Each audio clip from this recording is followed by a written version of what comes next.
And today we're going to make a little coin bell out of some 1935 Irish penguins. I may have mullered the pronunciation, but we'll live with that for the moment.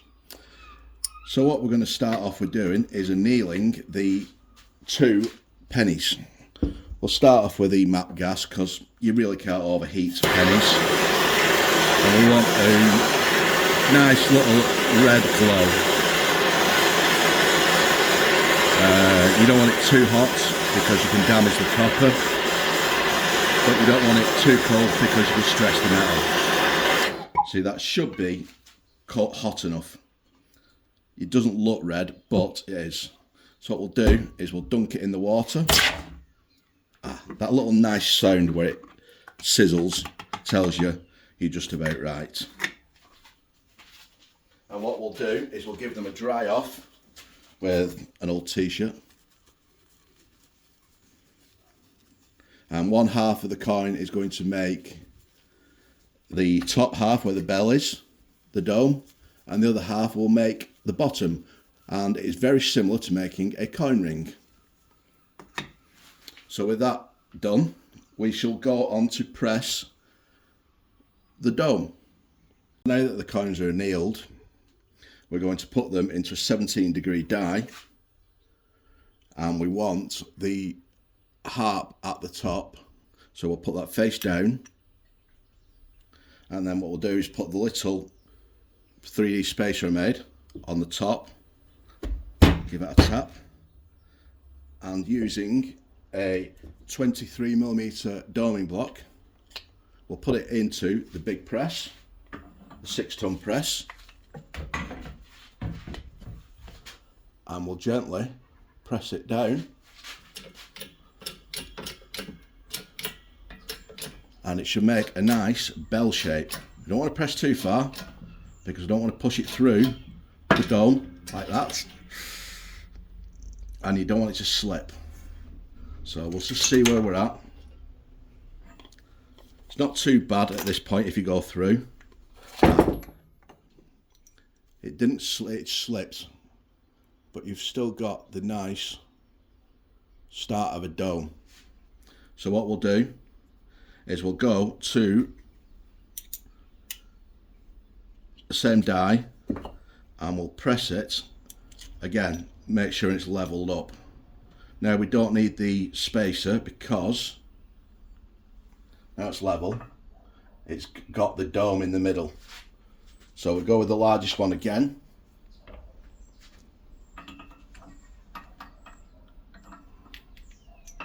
It's a bit of a, sometimes it's a bit of a pain getting it leveled in.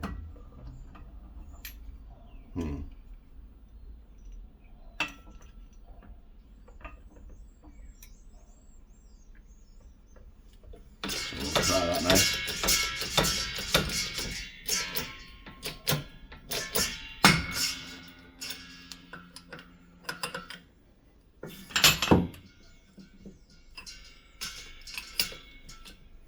We're slowly getting there. It is more doming every time, as you can see, and hopefully we'll be able to move on to a smaller die. See, it fits nicely just in that die now, so it'll help cone it out better.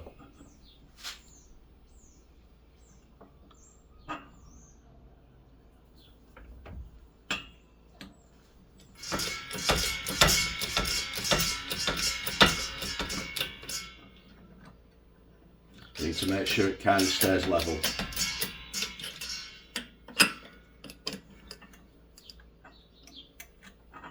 As you can see, it's gone a bit wonky. So we'll swap that out for a doming block instead, because you have a little bit more control with the doming block.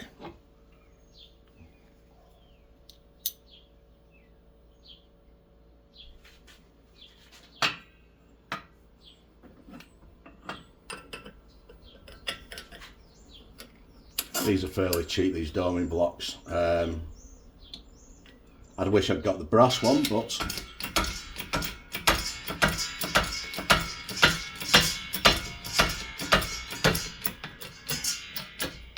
See, much better. Because it's a curved surface instead of a cone, it makes the bell much easier. So what we'll do is we'll go back to the cone, the smaller one. Now we're back to some kind of normality, and we'll keep pressing this until it touches the sides of the doming block, and that way we know we can go down to the next size.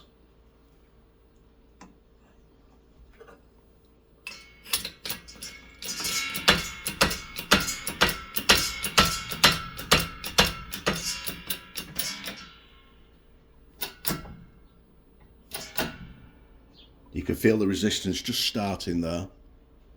So if we zoom in a little bit, that might give you a better view. And once that's done, we'll just release the pressure.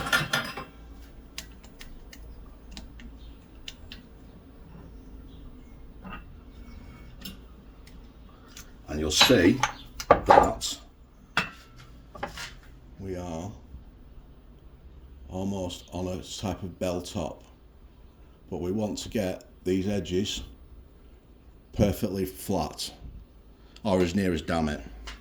So what we'll do for that is we'll use the next size doming block down, which will reduce it even further, and we can go to a smaller die if it fits, which it does.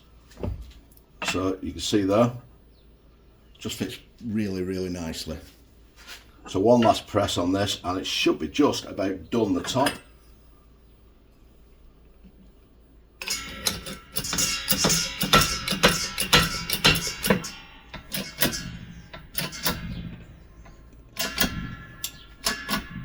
Yeah, there we go. You can feel there's no more movement in it. The pressure's built up. So we just take that off and we have our bell top, which is there. As you can see, nice and thingy, nice dome. And next what we'll do is we'll make the bottom part. The next part, we're basically going to make a coin ring, and we'll punch a hole in the centre first with our annealed coin. We'll put it in the centering, self-centering coin punch. And we'll use a little bit of coconut oil as a lubricant for the punch. This stuff is absolutely brilliant. It's cheap enough. It's not sponsored or anything like that. And I just literally just take a little bit and just smear on the edge, just to give it a touch of lubrication, so the dies will last a lot longer.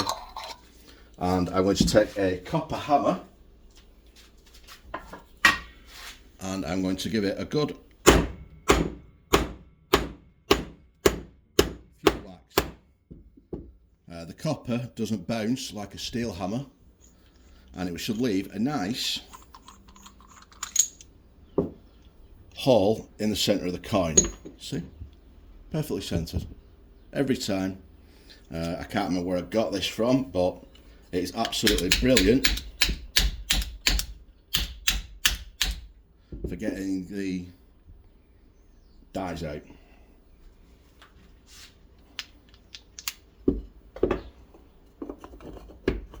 So the next thing I'm going to do is I'm going to tap the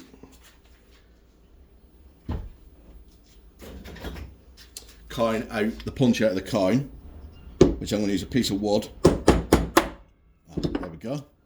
See, it's a little shaped, but we can work with that. I'll put the die away.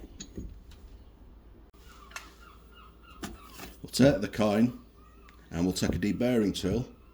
I'm going to make sure there's no sharp edges or splits or cracks on there, so when we stretch it, it doesn't expand and create a big crack. So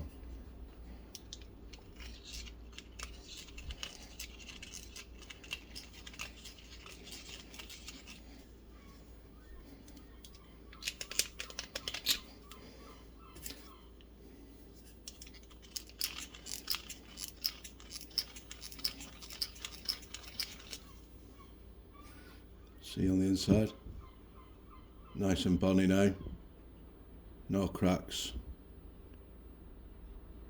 and we want everything nice. So the next step is to press the coin out with the arbor press. So we've placed the coin into a 17-degree folding die. I'm going to start off with a wide angle, and what that'll do is allow me to put a nice and first initial fold on it. So we pop that in and we'll press the arbor press down just gently, making sure that it doesn't go sideways. And if it does go sideways, you just want to recenter it and give it another gentle press. And that is enough for that. With any major folds, what you want to do is re-anneal every time. And it's a bit of a pain, but it really does make the difference, especially if you're working with silver coins. With bronze, it's not so bad. So we'll go and we'll quickly anneal it with a blowtorch. We'll use the matte gas one because it's a little quicker.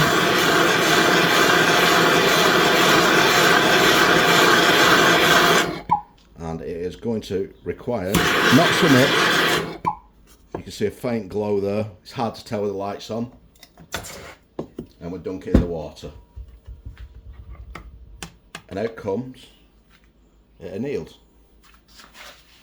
Give it a quick dry off with the old raggedy t-shirt. And we'll rub it with a bit of sandpaper to make sure all those edges have no cracks in them. You want to have a quick inspection.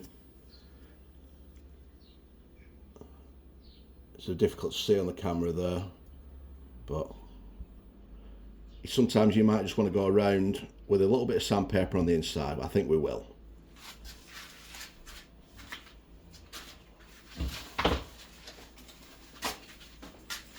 So just take a tiny bit of sandpaper, fold it up, and zoom out.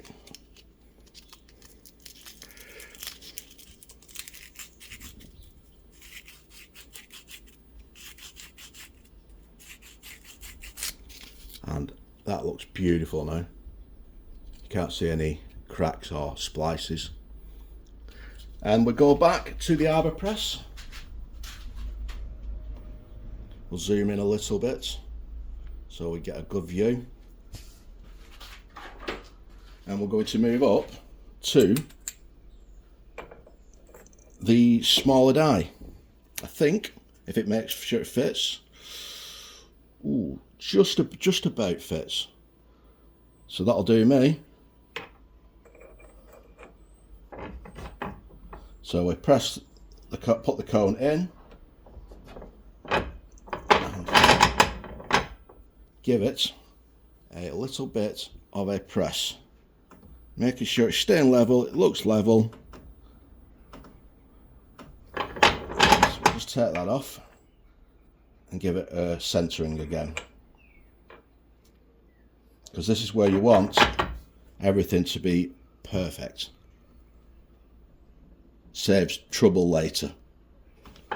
So that is basically done for the arbor press, and as you can see we have the bottom of the bell near enough.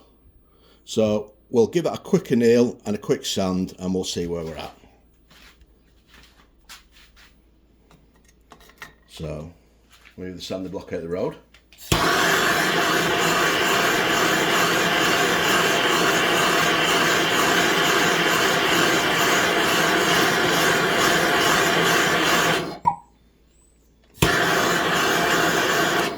You can see the little tight bit of red. You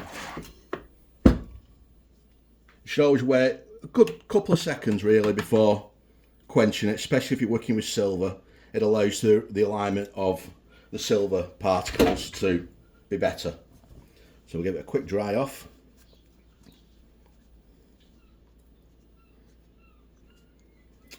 And then what we're going to do again is just give it a quick sand.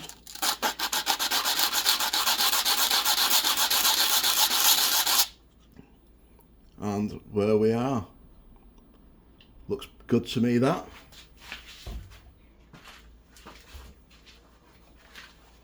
And now we're going to go on to the ring stretcher. So let me just move this out of the road a second. And what we're going to do is put a piece of tissue paper wrapped around to protect the detail on the inside.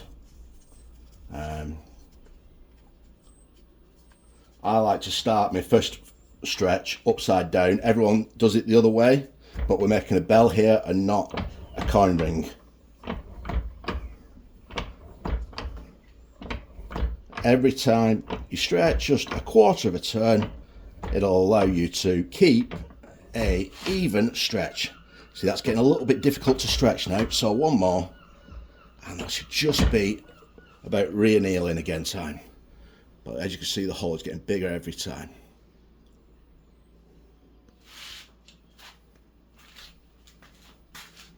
So re-anneal.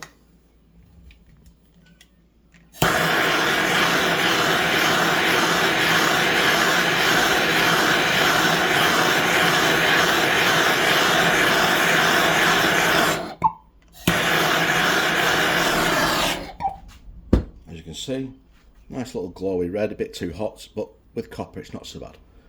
And into the water for a quench. We just keep repeating this process until we get to the size we want, because we want to match the top of the dome. So we can attach the two, and we'll have a quick look now. See, we're many sizes off. Just does not fit at the moment. So we'll go back to the ring stretcher. I'll use another piece of tissue. Some people use plastic bottles. Some people use kitchen towel. You can even use PTFE tape. Quarter of a turn every time. You want to make sure you try and keep it level, the coin.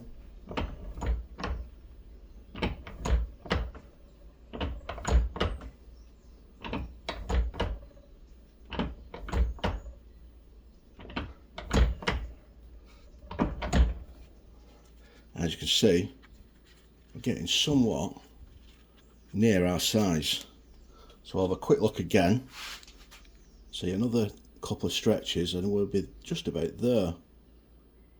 So we'll give it another anneal and check for any scratches.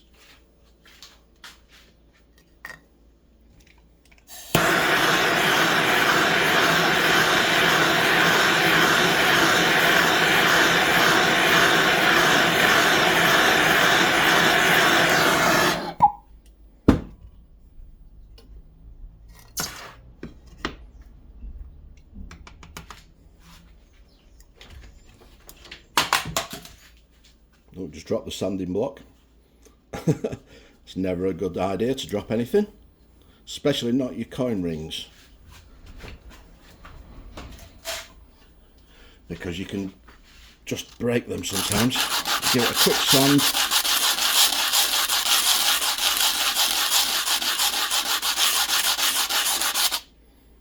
And see, we're looking really good now. So we're going to go back to the ring stretcher.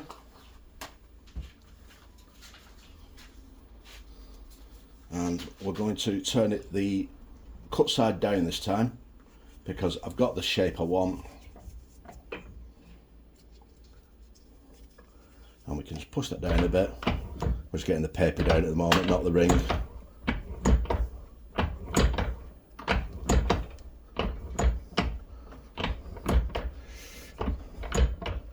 I think historically, it's around 31 to 32.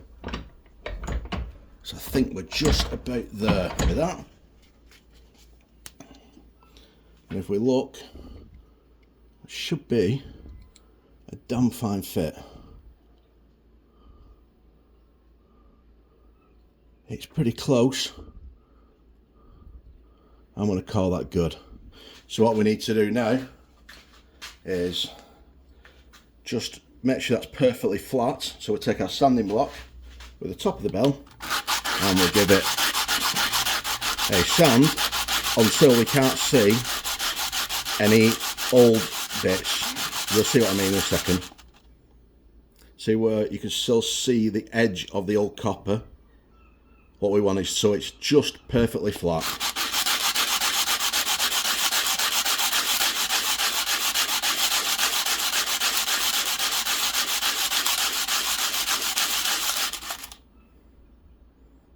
It's nearly there. This would be so much easier with a belt sander, but keep buying tools, you can only have so many. See, there we go. That's pretty much perfect. And we do the same with this. Give it a quick sand.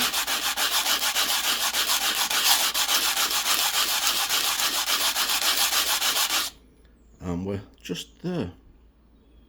Now, sometimes these can be a little wonky, so what I like to do is I like to put them in the hydraulic press just so it levels it out. And I use my old railroad anvil, knocking things over again. Use my old railroad anvil and I just gently press it down. Only a touch. You don't want to go too far, you don't want to squash it. You just want to take out any small bows. So when you solder it together, that's it, not too much. Just so it presses. And there we go.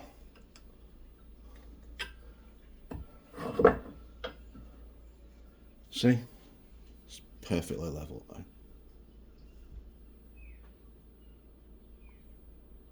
So we're on to the next step now, and we're going to put the bell together. And what we'll do first of all is we'll just put the ring on the stretcher to the side. We're going to solder together. Wrapped around here, and we'll take a piece of solder, wrap it round, and we'll get it just to the top of there.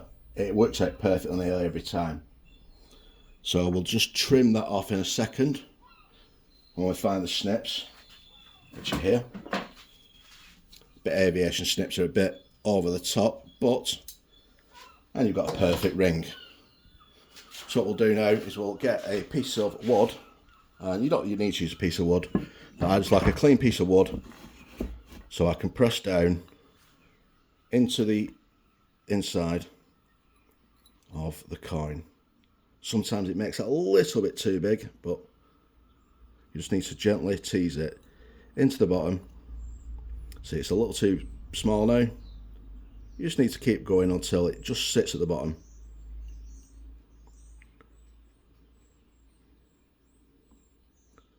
Doesn't need to be perfect. It says perfect. I'll start. Right, we finally got that in there. So what I'll do, just leave that there for a second. I'll take the top, and you lose a little bit of soldering flux, and this is how I do it. Others, I just gently rub it against the top. You don't want a lot, and you want it to stay clean. So put the solder out the road, and we need something to put it in. Now we use the dapping block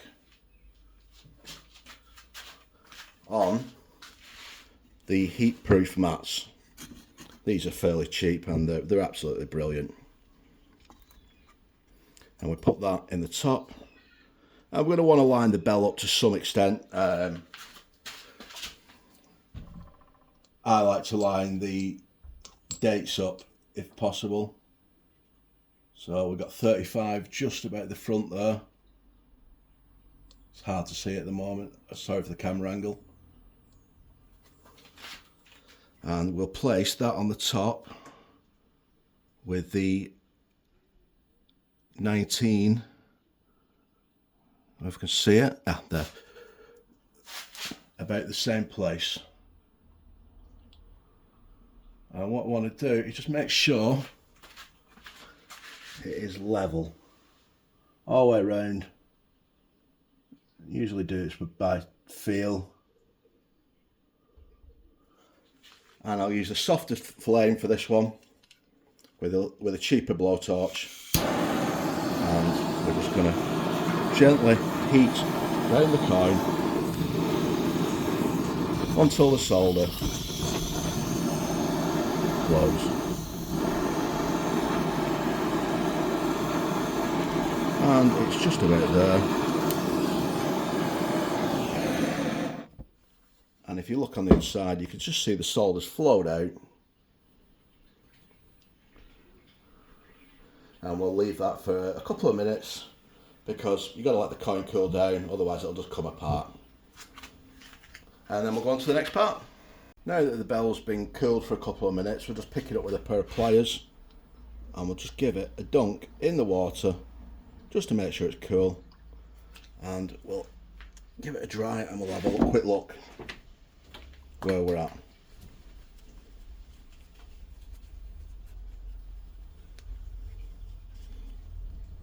As you can see, just a second. It's a bit dirty at the moment, but once it's polished up and give a patina, it'll look beautiful. The next thing we need to do is drill a hole in the top. But before that, I like to just flatten the top very, very little, just so it makes everything fit together better. So we'll go back over to the 6-ton press and just gently, it's very, very gently, just touch the top down and ever so slightly, that's enough. You're literally doing very little, and it'll give a point where we can attach the bell later in a minute.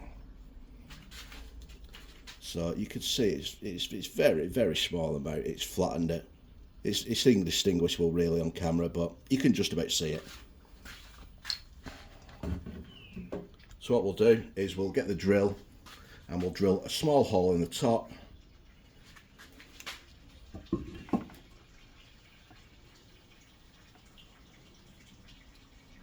One second. Let me just mark where it is.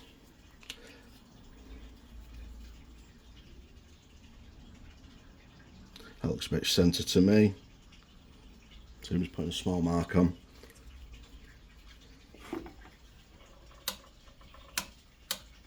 No power to the drill bit. Needs turning on.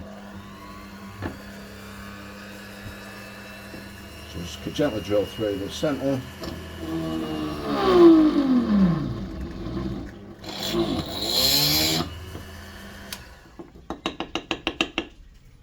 And we've got our hole in the top. We need to deburr that with a bigger drill bit, which we'll do in a minute. So we've got the drill bit, and we just gently take a larger drill bit and give it a turn round. I don't remove any sharp edges from the thingy, so you're not going to get any in your finger. Now we can give the ring a good polish, the bell even, the coin ring bell, and we'll use my arbor press. I'm sorting my bench out today, so this is a bit of a trial run while everything's being sorted. So let's move that out of the road. We'll get the polishing soap and just give it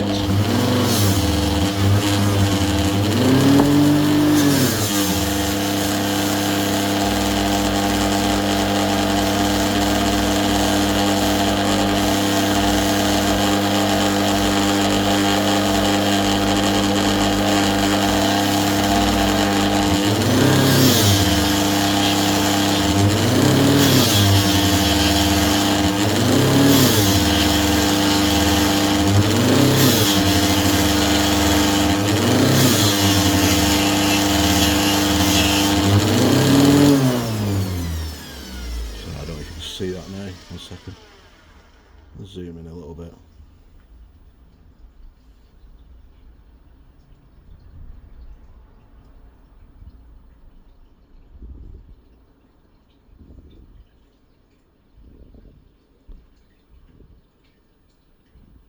The inside doesn't need polishing so much, but we will do around the bottom of the bell right now with a little Dremel style one.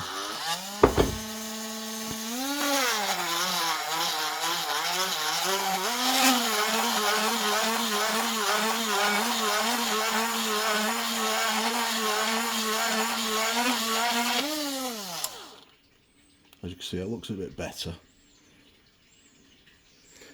Now what we're going to do is we're going to take the inner of the coin we punched out and we're going to drill through it and turn that into a little clanger, which we can put on to the bell itself. We're going to take the centre of the coin we punched out earlier and we're going to drill a hole through it for the clapper, which is the part of the bell which makes it ring.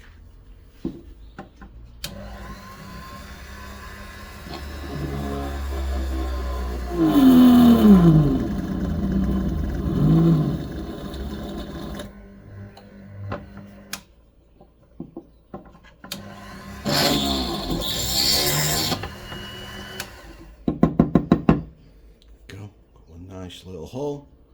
We'll just give that a quick sand so we have no sharp bits.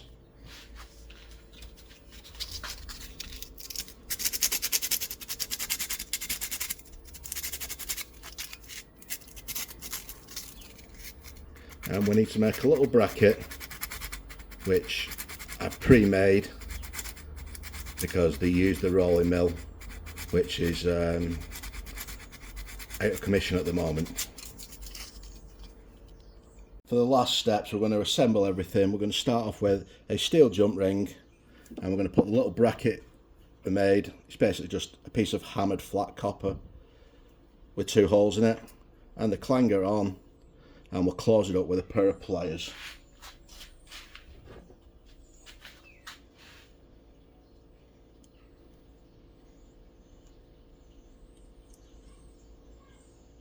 See, like that. Nothing special. And we'll take the screw, put it through one of the holes, and we'll guide it into the top of the bell. Magnetic screwdrivers are really helpful at this point, but if you guide the bell through the top, see, perfect. I'm going to use a little bit of Loctite so it doesn't come off as easy. So if you're wearing it as jewellery, or you're wearing it as a guardian bell on your motorcycle, it's not going to come off. And we'll just screw the top bit on and give it a nip up with a screwdriver, and a little bell made from 2 Irish coins.